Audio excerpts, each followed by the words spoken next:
Job, chapters 30 and 31. But now they that are younger than I have me in derision, whose fathers I would have disdained to have set with the dogs of my flock. Yea, whereto might the strength of their hands profit me, in whom old age was perished. For one famine they were solitary, fleeing into the wilderness in former time desolate and waste, who cut up mouths by the bushes and the juniper roots for their meat.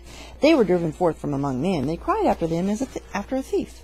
To dwell on the cliffs of the valleys, in the caves of the earth, and in the rocks, among the bushes they brayed, under the nettles they were gathered together. They were children of fools, yea, children of base men. They were silver viler than the earth.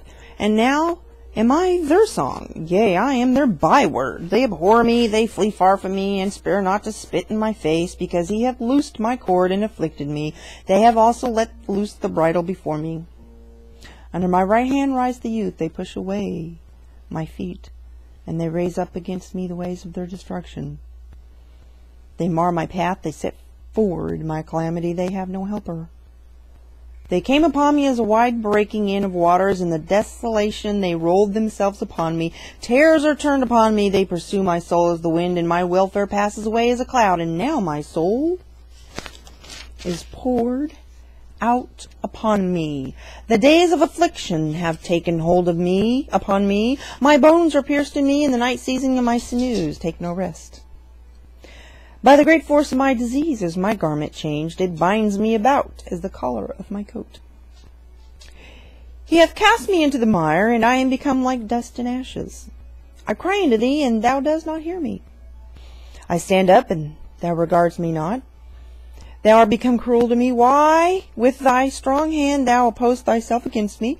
Thou lift me up to the wind. Thou cause me to ride upon it, and dissolvest my substance. For I know that you will bring me to death, and to the house appointed for all living. Howbeit he will not stretch out his hand to the grave, though they cry in his destruction.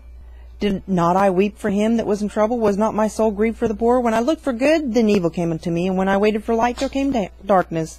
My bowels boiled and rested not. The days of affliction prevented me. I went mourning without the sun. I stood up and cried in the congregation.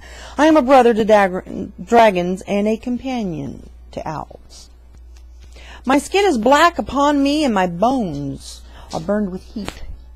My harp also is turned to mourning, and my organ into the voice of them that weep. Chapter 31. I made a covenant with my eyes. Why then should I think upon a maid?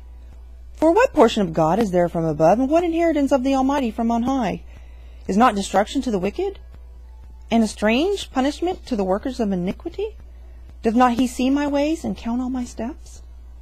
If I have walked with vanity, or if my foot has hasted to deceit, let me be weighed in an even balance, that God may know my integrity. If my step has turned out of the way, and my heart walked after my eyes, and if any blot has cleaved to my hands, then let me sow, and let another eat. Yes, let my offspring be rooted out. If my heart has been deceived by a woman, or if I have laid wait at my neighbor's door, then let my wife grind into another, let others bow down upon her. For this is a heinous crime, yea, it is an iniquity to be punished by the judges. For it is a fire that consumes to destruction, and would root out all my increase. If I did despise the cause of my manservant, or of my maidservant, when they contended with me, what then shall I do when God rises up? And when he visits, what shall I answer him? Did not he that made me in the womb make him? And did not one fashion us in the womb? If I have withheld the poor from their desire, have caused the eyes of the widow to fail, or have eaten my morsel myself alone, and the fatherless has not eaten thereof, for from my youth he was brought up with me, as with a father, and I have guided her from my mother's womb.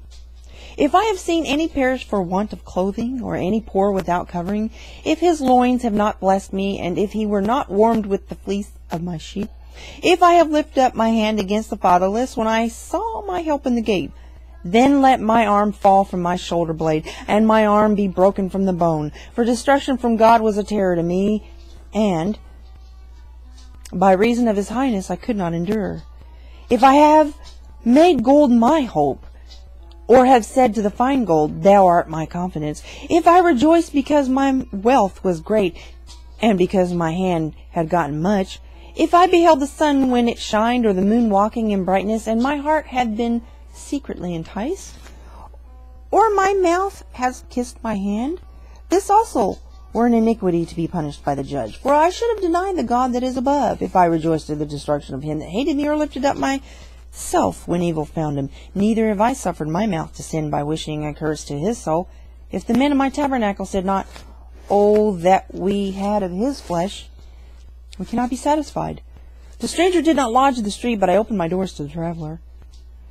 If I have covered my transgressions, as Adam, by hiding my iniquity in my bosom, did I fear a great multitude, or did the contempt of families terrify me, that I kept silence and went not out of the door?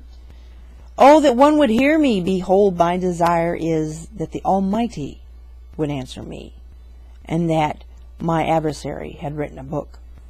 Surely I would take it upon my shoulder and bind it as a crown to me. I would declare unto him the number of my steps. As a prince would I go near unto him. If my land cry against me, or that the furrows likewise thereof complain, if I have eaten the fruits thereof without money, or have caused the owners thereof to lose their life, let thistles grow instead of wheat, and cockle instead of barley. The words of Job are ended. Stay tuned for chapters 32 and 33.